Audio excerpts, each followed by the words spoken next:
जब आप किसी फिजिकल क्वांटिटी को जैसे पोजीशन को, मोमेंटम को, एनर्जी को मेजर करें तो उसकी कई वैल्यूज़ पॉसिबल हो सकती हैं और क्वांटम मैकेनिक्स उसमें से हर पॉसिबल वैल्यू की प्रोबेबिलिटी बताती है। अब ये जितनी वैल्यूज़ हैं ये कई हैं, लेकिन इनकी जो एक तरह की एवरेज कैलकुलेट की जा सकती है, और वो एक तरह की एवरेज का मतलब ये है कि जिसके वैल्यू की प्रोबेबिलिटी ज़्यादा है उसके साथ एक बड़ा नंबर मल्टीप्लाई हो, और जिसकी प्रोबेबिलिटी कम है उसके साथ एक छोटा नंबर मल्टीप्लाई हो। इस तरीके से जो आपके एक ज़्यादा रियलिस्टिक एवरेज हासिल होगी। हमने बताना ये है इस लेक्चर में कि उस फिजिकल क्वांटिटी की एक्सपेक्टेशन वैल्यू इस एवरेज के बराबर होगी। ये ध्यान से रखिएगा क्या मैंने बात की है। जो डेफिनेशन है वो एवरेज नहीं है, डेफिनेशन कुछ और है एक्सपेक्टेशन वैल्यू की, और ये आपको इंतजार करना है कि वो है क्या। लेकिन वो जो भी है वो इस एवरेज के बराबर है। एक तो ये काम करना है कि डिफाइन करना है और बताना है कि वो एवरेज के बराबर है, और फिर उसके बाद इस डेफिनेशन की कुछ एप्लीकेशन करनी है, कुछ इस्तेमाल बताने हैं, और वो जो इस्तेमाल हैं, यूजेस हैं, वो बताएंगे आपको कि ये एक्सपेक्टेशन वैल्यू फिजिकल क्वांटिटी की वही होती है जो हम एक्सपेक्ट करते हैं। इस लफ्ज़ का मीनिंग भी मैं खुद एग्जांपल से क्लियर करेंगी। इसकी डिस्कशन शायद इतनी ज़्यादा मुफीद ना हो, तो असल काम की तरफ हम चलते हैं। और वो ये है कि हमने कहा कि ये जो है ना कोई चीज़ है कि जो कि एवरेज के बराबर है। वो चीज़ जो है ना, और जिसको बाद में एक्सपेक्टेशन वैल्यू का नाम दे देना है, वो चीज़ है जिस फिजिकल क्वांटिटी को आपने मेजर करना है उसका ऑपरेटर मिडल में, और जिस स्टेट में ऑपरेट करना है वो लेफ्ट और राइट। ये क्रूशल चीज़ है। लेफ्ट पर भी वही स्टेट और राइट पर भी वही स्टेट, ये स्टेट डिफर नहीं कर सकती। ये जो कॉम्बिनेशन बनती है ये एक एवरेज के बराबर है। इसको अभी प्रूव करना है, ठीक है। लेकिन ये मैं लिख दूँ वो एवरेज क्या है, वो वेटेड एवरेज है। तो वेटेड एवरेज का मतलब ये है कि इसमें से जिस वैल्यू की प्रोबेबिलिटी ज़्यादा है उसके साथ ज़्यादा बड़ा नंबर मल्टीप्लाई होगा, और जिस वैल्यू की प्रोबेबिलिटी कम है उसके साथ छोटा नंबर मल्टीप्लाई होगा। तो ये जो वेटेड एवरेज है ये इस क्वांटिटी के बराबर है, जिसको मैं फिलहाल इस क्वांटिटी बार बार कह रहा हूँ, लेकिन ये अगली में स्लाइड में इसको डिफाइन कर देना है कि ये जो क्वांटिटी है लेफ्ट हैंड साइड पर ये एक्सपेक्टेशन वैल्यू है। राइट हैंड साइड नहीं, लेफ्ट हैंड साइड। तो लेफ्ट हैंड साइड को क्यों प्रेफर करते हैं ये भी मैं बताता हूँ, लेकिन बार पहले ये इसको प्रूव कर लें जो बात है, ठीक है। और प्रूव करना जो है ना, इसका जो प्रूफ है वो एक ये भी आपकी अंडरस्टैंडिंग का भी टेस्ट होगा कि क्वांटम मैकेनिक्स के पास्चुलेट्स में आप किसी स्टेप में पहचान सकते हैं कि किस स्टेप में कौन सा पास्चुलेट इस्तेमाल हुआ है। तो अगर आपकी पास्चुलेट्स की समझ है तो ये उसकी अंडरस्टैंडिंग का भी एक टेस्ट होगा। देखें आप टेस्ट में आप कितने कामयाब होते हैं। और टेस्ट शुरू होता है, मैं लेफ्ट हैंड साइड से शुरू करता हूँ, और लेफ्ट हैंड साइड में मुझे left hand side right hand side के बराबर प्रूव करना है, और राइट हैंड साइड में एक सम होता है। तो सम कहाँ से आ सकता है, और वो ऐसे है, ये सवाल है, और जवाब ये है कि आइडेंटिटी ऑपरेटर तो आप कहीं भी लगा सकते हैं। नंबर वन कभी भी किसी भी चीज़ से मल्टीप्लाई करता है, आइडेंटिटी ऑपरेटर कहीं भी हो सकता है। लेकिन जो थ्योरम है क्वांटम मैकेनिक्स की, एक सबसे ज़्यादा इस्तेमाल होने वाली थ्योरम शायद, वो ये है कि जो ट्रिवियल सा एक ऑपरेटर होता है आइडेंटिटी, ये पूरे एक सम के बराबर होता है, और सम में बरा भी होना चाहिए और कैट भी होना चाहिए। तो ये तो एक तरह से वन के इक्वल हो गया। तो ये तो आप कहीं भी लिख सकते हैं जहां ज़रूरत हो। अच्छा, यहाँ इसको किया, इसकी ज़रूरत यहाँ इस वजह से है कि यहाँ जब लगाने से, रिमेंबर यहाँ से मुराद है ऑपरेटर के राइट पर ऑपरेट करने से, ठीक है। ये लेफ्ट पर नहीं करना, राइट पर करना है। जो कि राइट पर ऑपरेट करेंगे तो कंप्लीटनेस में आइडेंटिटी के जो बराबर होता है उसमें पहले ब्रा है, तो सॉरी पहले कैट है। तो ये जो ऑपरेटर जब कैट पर ऑपरेट करेगा तो ये जो है ना, ये अगर हमने इन बेसिस स्टेट्स को चूज किया है इसी ऑपरेटर की आइगन स्टेट के तौर पर, रिमेंबर थ्योरम ये है कि जो बेसिस हो सकती है वो किसी भी हर्मिशियन ऑपरेटर की आइगन स्टेट का सेट हो सकता है। तो अगर हम किसी और यहाँ ऑपरेटर और होता और हम सेट किसी और से उठाते हैं तो फिर ये काम नहीं हो सकता था। तो ये ज़रूरी है कि जो ऑपरेटर हो, यहाँ जो आप आइगन सेट चेट आइगन कैट्स और आइगन ब्रास इनका सेट चूज करें, यानी बेसिस चूज करें, वो इसी की बेसिस हो। अगर इसी की बेसिस होगी तो ये जो ऑपरेटर होगा, ये जो बेसिस पर ऑपरेट करेगा तो आइगन वैल्यू से रिप्लेस हो जाएगा। और जब रिप्लेस होगा तो क्या होगा कि आइगन ऑपरेटर खत्म हो जाएगा और आइगन वैल्यू आ जाएगी। और अब आसानी अब एक न्यूमेरिकल वैल्यू है, ठीक है। और उसके बाद ये जो दो नंबर है, ये नंबर क्या होंगे, ये इसमें कैट बरा इंटरचेंज है। तो इसका मतलब है कि ये दूसरे का कम्प्लेक्स कॉन्जुगेट है। और ब्रैकेट एक नंबर होता है, याद रखिएगा आपने, ठीक है। तो ब्रैकेट को अपने कम्प्लेक्स कॉन्जुगेट से मल्टीप्लाई करेंगे तो ये मॉडुलस स्क्वायर होगा। और ये आपकी पास्टुलेट का टेस्ट था, आपको पता चला पास्टुलेट मैंने कहाँ कौन सा इस्तेमाल किया। चलो मैं बता देता हूँ। यहाँ मैंने चौथा पास्टुलेट इस्तेमाल किया है कि ये जो ब्रैकेट है स्टेट का, बेसिस स्टेट के साथ जो ब्रैकेट है उस वो ट्रांजिशन एम्पलीट्यूड है, और उसका स्क्वायर जो है वो प्रोबेबिलिटी है। तो ये हमने राइट हैंड साइड अचीव कर लिया, ठीक है। तो ये तो है जो चीज़ थ्योरम के तौर पर प्रूव करनी थी इस लेक्चर में, और वो एक ही है। आगे इसी को ही फॉर्मली लिखना है इस रिजल्ट को, और बाद में उसके कुछ इस्तेमाल करने हैं। तो ये टोटल प्लान है इस लेक्चर का। तो जो लिखने का काम अगली स्लाइड में है, और वो ये काम ये है कि ये जो पिछली स्लाइड में जो लेफ्ट हैंड साइड पर जो क्वांटिटी थी उसको एक्सपेक्टेशन वैल्यू कहते हैं। रिमेंबर लेफ्ट हैंड साइड पर, जो राइट हैंड साइड पर नहीं।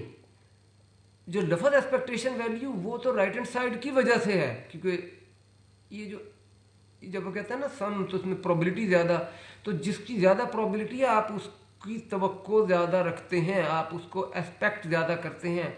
तो नाम एक्सपेक्टेशन वैल्यू तो राइट हैंड साइड की वजह से है, लेकिन क्वांटम मैकेनिक्स में जो राइट हैंड साइड है उसको डेफिनेशन नहीं कहा जाता, लेफ्ट हैंड साइड जो थी इसको डेफिनेशन कहा जाता है। और इस प्रेफरेंस की वजह यह है कि अब एक याद रखिएगा, क्वांटम मैकेनिक्स अगर आपने एक सेंटेंस में समराइज करनी है तो वो ये है कि क्वांटम मैकेनिक्स ऑपरेटर्स की आइगन वैल्यू और आइगन वेक्टर्स कैलकुलेट करने का नाम है। तो स्टार्ट होगी क्वांटम मैकेनिक्स ऑपरेटर से। तो ऑपरेटर क्योंकि इस लेफ्ट हैंड साइड में अपीयर हो रहे हैं, तो ये आपकी कैलकुलेशन का स्टार्ट होगा, और ये एक्सपेक्टेशन वैल्यू की डेफिनेशन है। ये बात अब मैं लिख देता हूँ कि क्वांटम मैकेनिक्स में ऑपरेटर से स्टार्ट करते हैं, तो इस वजह से कैलकुलेशन के स्टार्ट में आपको ये डेफिनेशन पता होनी चाहिए। एंड में जब आप इस तक पहुंचेंगे तो फिर इसको आप समझेंगे कि इसको एक्सपेक्टेशन वैल्यू क्यों कहते हैं, ठीक है। अच्छा, अब ये जो समझेंगे कि एक्सपेक्टेशन वैल्यू क्यों कहते हैं, इसकी कुछ एग्जांपल्स हैं, 4-5 एग्जांपल्स हैं, और यही बाकी पोर्शन है इस लेक्चर का। तो उनमें से पहली एग्जांपल ये है कि अगर जो स्टेट है, जो आप कहते हैं एक्सपेक्टेशन वैल्यू में लेफ्ट और राइट पर एक ही स्टेट होनी चाहिए, अगर वो ऑपरेटर की ही आइगन स्टेट है, और नॉन डिजेनरेट का मतलब है कि एक आइगन वैल्यू के साथ एक स्टेट है, उसी ऑपरेटर की आइगन स्टेट है, तो क्या होगा, ऑपरेटर रिप्लेस हो जाएगा आइगन वैल्यू से, और ये आइगन स्टेट का आइगन स्टेट के साथ डॉट प्रोडक्ट होगा ब्रैकेट, और ये किसी भी नॉर्मलाइज स्टेट का अपने साथ डॉट प्रोडक्ट 1 होता है, तो ये 1 हो गया। तो इसका मतलब है एक्सपेक्टेशन वैल्यू आइगन वैल्यू के बराबर हो गई। अगर सिर्फ एक ही आइगन वैल्यू पॉसिबल थी, एक्सपेक्टेशन वैल्यू उसी के बराबर हो गई। तो अगर एक ही वैल्यू है तो जाहिर है आपने एक्सपेक्ट भी उसी वैल्यू को करना है, और आप कोई और तो पॉसिबिलिटी ही नहीं है, आप किसी और को एक्सपेक्ट नहीं कर सकते थे। तो ये जो बात है ना, समझ नहीं मैंने सारी बात किस लिए की है। तो ये मैं बता दूं, ये इसलिए किया है तो दिखाने के लिए कि जैसे एक्सपेक्टेशन वैल्यू है उसका आंसर वही होता है कि जिसको आप एक्सपेक्ट करते हैं। इस केस में आप एक ही एक्सपेक्ट कर सकते थे और वही एक्सपेक्टेशन वैल्यू है। ये तो हो गई एक मिसाल। उसके बाद अगले चलें एक दूसरी मिसाल, ठीक है।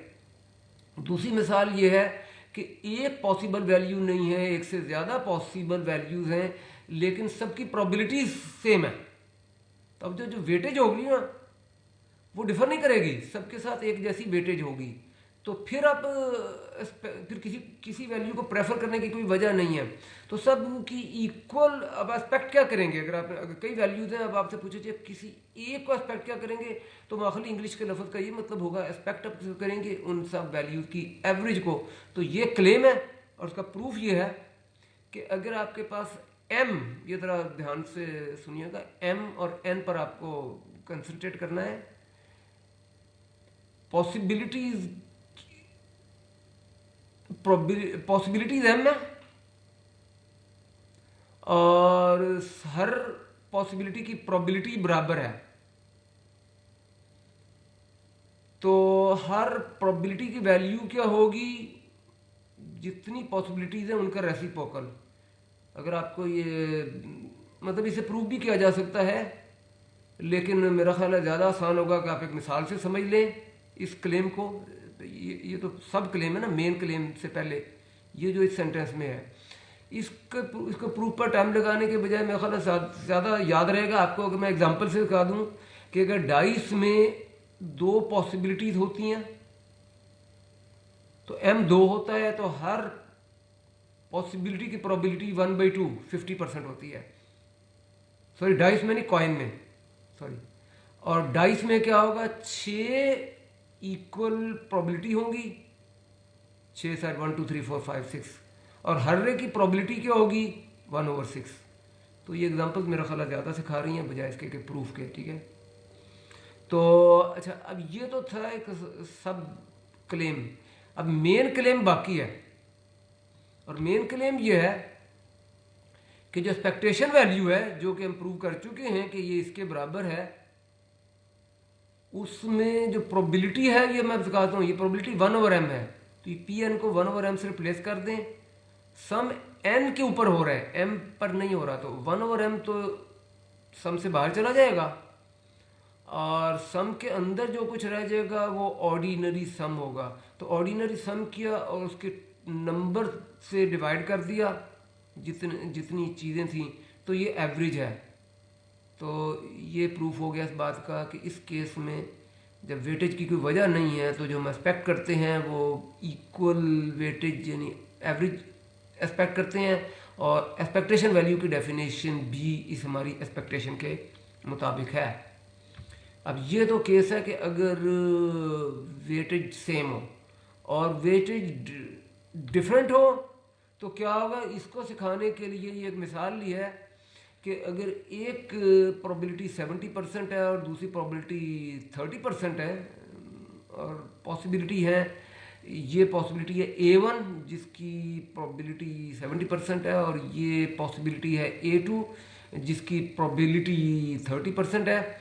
अब सपोज आप ये जो A1 और A2 को मेजर करने का प्रोसेस है, इस प्रोसेस को आप 10,000 टाइम्स करते हैं तो आपके पास बहुत सारी कभी कुछ अपीयर होगा। तो अब 10,000 अगर एक लार्ज इनफ नंबर है तो क्या होगा, A1 कभी A1 अपीयर होगा, कभी A2 अपीयर होगा, लेकिन क्योंकि A1 की प्रोबेबिलिटी ज़्यादा है तो जब आपने एक लार्ज नंबर तक पहुंच गए हैं तो जब टोटल करेंगे ना, A1 कभी यहीं कभी यहीं कभी यहीं, और टोटल करेंगे तो A1 तकरीबन 7,000 दफ़ा आएगा, और A2 भी बिखरा होगा, कभी कभी यहीं कभी कहीं A2 अगर होगा तो, लेकिन जब आप टोटल करेंगे तो A2 जो होगा ना वो तकरीबन 3,000 दफ़ा होगा, क्योंकि ये तो प्रोबेबिलिटी की एक तरह से डेफिनेशन है।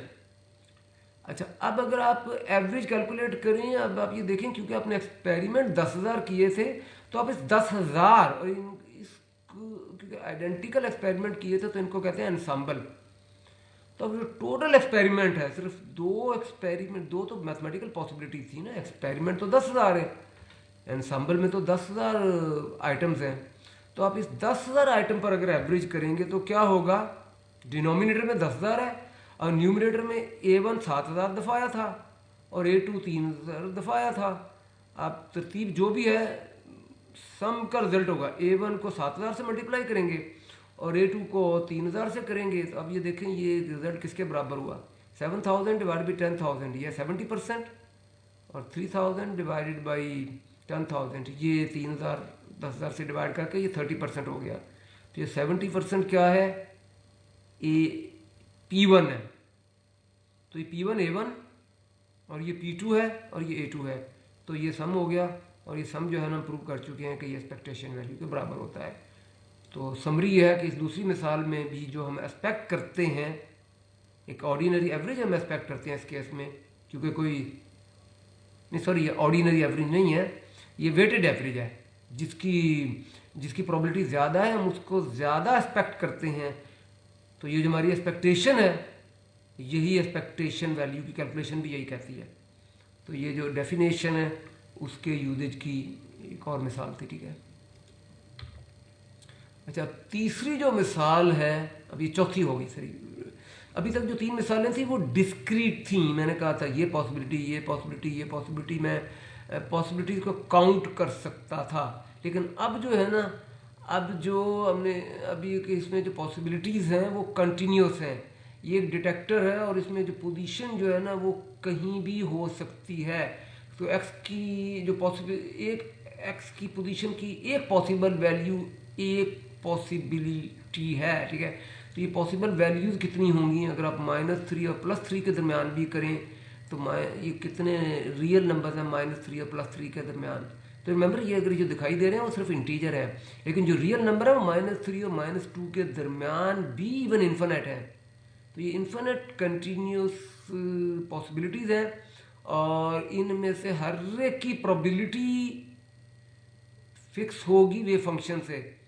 एंड सपोज वेव फंक्शन आपको ये गिवन है, तो अब एक्सपेक्टेशन वैल्यू कैसे कैलकुलेट करेंगे। ये रिमेंबर कैलकुलेट करने से पहले आप ये देख लें कि ये वेव फंक्शन है, तो जो वेव फंक्शन का स्क्वायर है वो प्रोबेबिलिटी डेंसिटी है, और प्रोबेबिलिटी डेंसिटी इसका जो स्क्वायर है इसका ये ग्राफ है और उसकी पीक 0 पर है। तो सवाल ये है कि क्या एक्सपेक्टेशन वैल्यू भी 0 होगी कि नहीं होगी, ये सवाल है। और अब कैलकुलेशन शुरू करें और फिर इसके जवाब को देखें, ठीक है। और कैलकुलेशन ऐसे शुरू होगी कि एक्सपेक्टेशन वैल्यू में ये रिमेंबर आपके पास दोनों इन्फॉर्मेशन एक्सपेक्टेशन वैल्यू की जब आपने कभी कैलकुलेशन शुरू करनी है, आपके पास ये जो है लेफ्ट हैंड साइड भी है जो कि डेफिनेशन एक्सपेक्टेशन वैल्यू की, और एक जो रिजल्ट है ना कि ये वेटेड एवरेज है वो भी है। अब आपने अपना सवाल देखना है, जिस सवाल में प्रोबेबिलिटी का जिक्र था वहां आपने AN PN का सम वो इस्तेमाल करना है, क्योंकि कैलकुलेशन आप उसके ऊपर कर सकते हैं। लेकिन इस सवाल में प्रोबेबिलिटी का कोई जिक्र नहीं है, तो यहाँ AN PN को आप इस्तेमाल नहीं कर सकते। यहाँ वे फंक्शन है, आपने एक ऐसी डेफिनेशन जो कि असल में लेफ्ट हैंड साइड है, एक्चुअल डेफिनेशन है, वो आपने इस्तेमाल करनी है, क्योंकि साई का जिक्र इसमें है, AN PN में साई का जिक्र नहीं है। तो इस वक्त मैंने सिर्फ रेलेवेंट जो इन्फॉर्मेशन वो मैं दिखाता हूँ। तो रेलेवेंट इन्फॉर्मेशन ये है जो कि एक्सपेक्टेशन वैल्यू की ओरिजिनल डेफिनेशन है। अब ये जो है ना ये इसमें साई कैट है, और हमें जो गिवन है वो साई कैट नहीं है, वो वेव साई कैट जो है ये वेव वेक्टर है, लेकिन जो हमें गिवन है वो वेव फंक्शन है। तो इनका रिलेशनशिप क्या है, ये याद रखिए। रिलेशनशिप ये है कि देखें ये जो ब्रैकेट एक डॉट प्रोडक्ट है, और डॉट प्रोडक्ट एक सम होता है अगर कंपोनेंट फॉर्म से अगर कैलकुलेट करें। ऑर्डिनरी वेक्टर क्या होता है, एक्स कंपोनेंट इसका X component multiply by X component plus sum, Y component multiply Y component sum है। लेकिन इस दफा काउंटेबल नहीं होगा क्योंकि पॉसिबिलिटीज इन्फिनिट हैं, तो सम जो होगा वो एक इंटेग्रल हो जाएगा और बाकी प्रोडक्ट होगा। तो अब ये तो बन गई इसका, और यहाँ ये देख लीजिए, जब हम ये अगर आपको समझ आ गया तो आगे तो बात मामला मैथमेटिक्स कैलकुलस का ही है, क्योंकि साई का फार्मूला आपको गिवन है, आप इसमें वैल्यू पुट करें तो क्या आएगा, ये जो ए स्क्वायर इंटीग्रेशन से बाहर चला जाएगा, और जब आप करेंगे ना कंप्लेक्स कॉन्जुगेट से मल्टीप्लाई, तो ई पावर एओटा ई पावर माइनस एओटा ये तो ख़त्म हो गया, ये आपको दिखाई नहीं दे रहा, ई पावर 0 हो गया, ठीक है। और ये जो है ना क्योंकि ये सेम है तो ये मल्टीप्लाई होकर ये डबल हो जाएगी, ये होगा।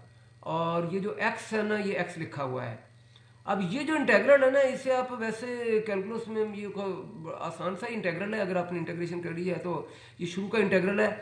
आप इसे सब्स्टिट्यूशन से भी कर सकते हैं कि एक्स स्क्वायर का डेरिवेटिव जो है ना, अगर इसको u कहें तो du में एक्स स्क्वायर का डेरिवेटिव x होगा, तो ये आमिल है।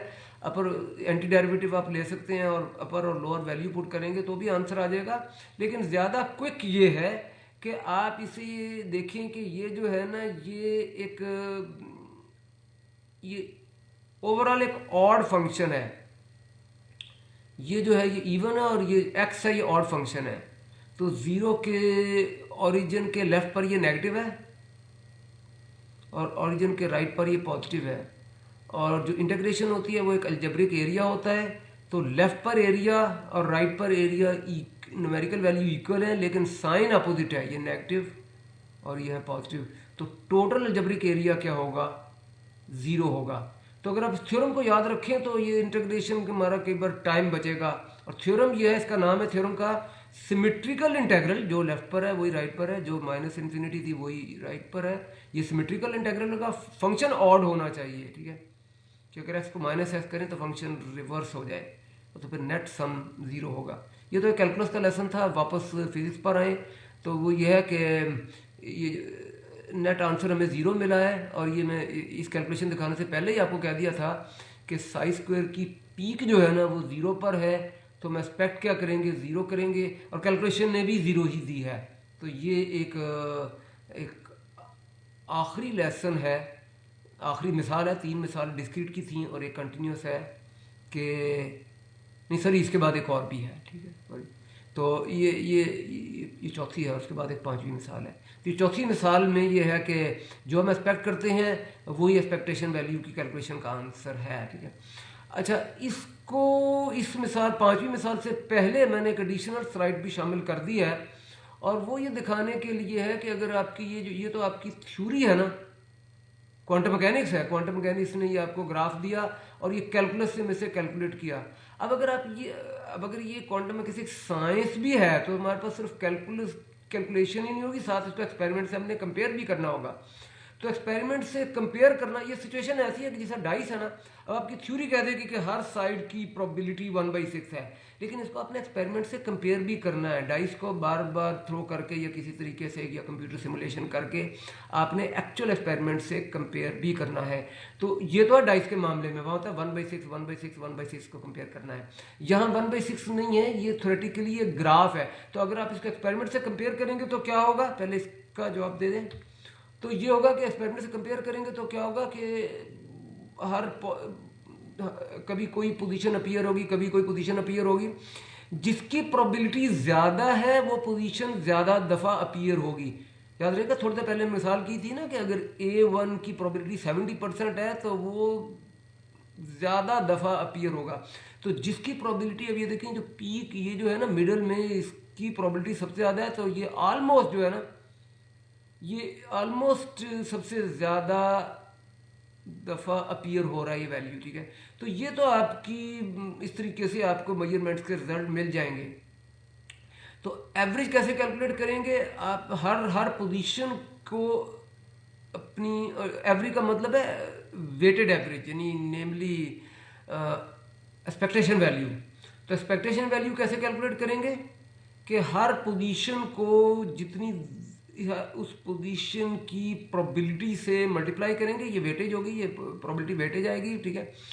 अच्छा, अब ये प्रोबेबिलिटी क्या होगी? अगर मेजरमेंट के मुताबिक प्रोबेबिलिटी क्या होती है, जितनी प्रोबेबिलिटी ज़्यादा होगी उतनी दफ़ा ये चीज़ ज़्यादा दफ़ा अपीयर होगी, यानी प्रोबेबिलिटी नंबर ऑफ अपीयरेंस के प्रोपोर्शनल होगी। तो ये चीज़ हो गई।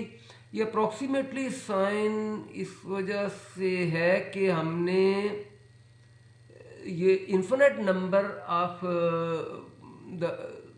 एक्सपेरिमेंट नहीं किए और हम कर भी नहीं सकते, क्योंकि हमने डिस्क्रीट एक्सपेरिमेंट करेंगे तो फाइनाइट नंबर ऑफ टाइम करेंगे।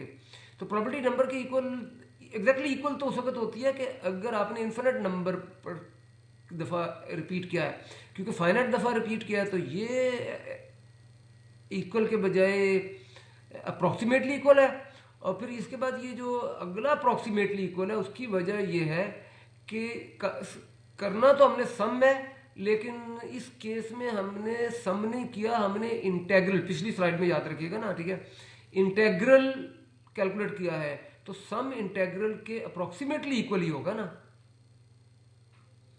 तो बल एनीवे हमारा इंटेग्रल जब हमने कर लिया था तो उसका आंसर 0 था पिछली स्लाइड में, ठीक है। तो इसका मतलब है ये तो था ना थ्योरी का आंसर। एक्सपेरिमेंट में भी जब आप करेंगे ये सारे नंबर से मल्टीप्लाई करके पोजीशन को, तो नंबर ऑलमोस्ट 0 ही आएगा। इसका मतलब है कि जो हम एक्सपेक्ट करते हैं वो ही एक्सपेक्टेशन वैल्यू होगी। अच्छा, उसके बाद ये 4 मिसालें हो गई, 3 डिस्क्रीट और एक कंटिन्यूस। और कंटिन्यूस में दूसरी मिसाल ये है कि अब आपने पोजीशन की एक्सपेक्टेशन वैल्यू नहीं कैलकुलेट करनी। जैसे कहा गया है आप किसी भी मेजरेबल क्वांटिटी की एक्सपेक्टेशन वैल्यू कैलकुलेट कर सकते हैं। और ये 2 मेन क्वांटिटीज मैं आपको इस लेक्चर में सिखा देता हूँ। एक पोजीशन होगी और दूसरी है मोमेंटम। बाकी जैसे मैंने बताया पहले, पोजीशन और मोमेंटम की कॉम्बिनेशन से या बाकी सारी फिजिकल क्वांटिटीज शायद सारी ये बना सकते हैं। तो मोमेंटम दूसरी चीज़ है। तो मोमेंटम की एक्सपेक्टेशन वैल्यू देखें, वेव फंक्शन वही है जो पिछली मिसाल में था, लेकिन वहाँ पोजीशन की एक्सपेक्टेशन वैल्यू फाइंड की थी। अब मोमेंटम की फ़र्क क्या पड़ेगा? फ़र्क ये पड़ेगा कि दरमियान में हम पोजीशन नहीं होगा, बल्कि पोजीशन ऑपरेटर नहीं होगा, मोमेंटम ऑपरेटर होगा। और अगर आप वेव वेक्टर के बजाय वेव फंक्शन करेंगे तो मोमेंटम जो होगा ना वो भी पोजीशन में, पोजीशन रिप्रेजेंटेशन में minus iota bar D by D x बन जाएगा। यहाँ तक है फिजिक्स, आगे कैलकुलस है, स्ट्रेट फॉरवर्ड सी है। अब यहाँ ये वैल्यू पुट करें, आपको क्या करना होगा, ये एक्सपोनेंशियल है, डिफरेंशिएशन से अनचेंज रहेगा और पावर का डेरिवेटिव आएगा। ये पावर है, ये पावर ऐड अप हो जाएंगी और डेरिवेटिव कर सकते हैं। सोचे, मैं जब तक दिखाता हूँ। एक्स स्क्वायर का डेरिवेटिव क्या होता है, और फिर एक्स का डेरिवेटिव, एक्स स्क्वायर का डेरिवेटिव 2x, ए स्क्वायर वैसे ही है, माइनस भी वैसे ही है। और ये तो ज़्यादा आसान था, एक्स 1 हो गया आयोटा के नॉट, ये डेरिवेटिव हो गया। अब जो साई बार साई, तो ये जब आप अपने कॉम्प्लेक्स कॉन्जुगेट से मल्टीप्लाई करेंगे,